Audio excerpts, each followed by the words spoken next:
మల్లవరం గ్రామ పంచాయతీ పరిధిలోని ప్రజలు స్వచ్ఛందంగా తెలుగుదేశం పార్టీ సభ్యత్వాన్ని నమోదు చేసుకున్నారని వన్నెకుల క్షేత్రీయ రాష్ట్ర డైరెక్టర్ చిన్నారెడ్డి తెలియజేశారు. రేణిగుంట మండలం మల్లవరం పంచాయతీలో విజయవంతంగా తెలుగుదేశం పార్టీ సభ్యత్వ నమోదును నిర్వహించామని గురువారం చిన్నారెడ్డి తెలిపారు. ప్రజలు తెలుగుదేశం పార్టీ కూటమితో కలిపి అఖండ మెజారిటీతో ఎన్నికల్లో గెలిపించారని అన్నారు. ప్రజా సమస్యలను ముఖ్యమంత్రి చంద్రబాబు నాయుడు సమీక్షిస్తూ అందరికీ వివిధ పథకాల ద్వారా లబ్ధి చేకూరుస్తున్నామని తెలిపారు. అనంతరం సభ్యత్వ నమోదు చేసుకున్న వారికి గుర్తింపు కార్డులను అందజేశారు. గౌరవ మన ముఖ్యమంత్రి వర్యులు నారా చంద్రబాబు నాయుడు గారు పెట్టిన ప్రయాస ఇది. సభ్యత్వం 100 రూపాయలు ఇచ్చి సభ్యత్వం చేసుకోండి, మీరు అకాల మరణం చెందితే 5 లక్షల రూపాయలు ప్రభుత్వం మీకు ఇస్తుంది ఇన్సూరెన్స్ మీద అని చెప్పడంలో జరిగింది.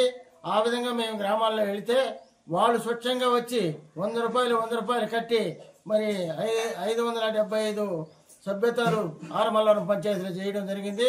మరి ఆ విధంగా ముందు ప్రజలు కూడా మంచి స్పందించి తెలుగుదేశం ప్రభుత్వం అయితే పేదవాళ్ళని బాగా ఆదుకుంటుంది, అన్ని విధాల ముందుకు అభివృద్ధి చెందుతుందని, ఆరోగ్యపరంగా అభివృద్ధి పరంగా విద్యాపరంగా అన్ని రంగాల్లో మనం ముందుకు పోవచ్చని మొన్న ఎలక్షన్లో కూడా 164 సీట్లు గెలిపించడం జరిగింది. ఆ 11 సీట్లతో పరిమితం చేసి జగన్ని దుష్ట పరిపాలన దూరంగా చేసింది మన తెలుగుదేశం ప్రభుత్వం. తెలుగుదేశం ప్రభుత్వంలో ఉన్న కుటుంబ సభ్యులందరూ కూడా బాగా తెలుగుదేశం ప్రభుత్వాన్ని ఆదుకొని ఈరోజు అభివృద్ధి బాటలో నడుస్తున్నారంటే ఒక తెలుగుదేశం ప్రభుత్వమే నడుపుతుందని మన అప్పుడే మనకి రాజధాని ఇల్లు మనకి ఎంత అవసరమో అంత అవసరమైన రాజధానిని జగన్ వచ్చి ఒక రాయి కూడా పెట్టుకుంటా 3 ముక్కలు ఆట ఆడి ఆయన దాటుకున్నాడు. మరి ఇప్పుడు రావడంలోనే మన రాజధాని ఉండాలా, మనకు పోలవరం ప్రాజెక్టు ఎక్కడెక్కడో ఉన్న నదులన్నీ అనుసంధానం చేసి అవి మరి మన రాయలసీమకు తాగునీరు సాగునీరు కొరత లేకుండా ఉండాలని ఆయన మళ్ళా ప్రారంభించి ఇప్పుడు పనులు జరిగేదానికి ప్రారంభించారు.